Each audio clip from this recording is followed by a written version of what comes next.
बिस्मिल्लाहिर्रहमानिर्रहीम। नहायत ही मोहतरम और मुअज़्ज़ज़ मुसलमान भाइयों और बहनों, अस्सलामु अलैकुम रहमतुल्लाहि व बरकातुहू। रबीउल अव्वल में 700 बरस की इबादत का सवाब हासिल करने का ख़ास अमल है। रबीउल अव्वल इस्लामी साल का तीसरा महीना है। ये बड़ा फजीलत और बरकत वाला महीना है।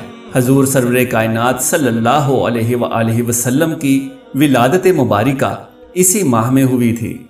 जो कोई इस महीने की पहली शब और दूसरे दिन 2 रकात नमाज नफल रात के वक्त और 2 रकात नमाज नफल दिन के वक्त इस तरह से अदा करे कि हर रकात में सूरह फातिहा के बाद 7 मरतबा सूरह इखलास पढ़े, तो परवरदिगार आलम उस शख्स को 700 बरस की इबादत का अजर अता फरमाएंगे।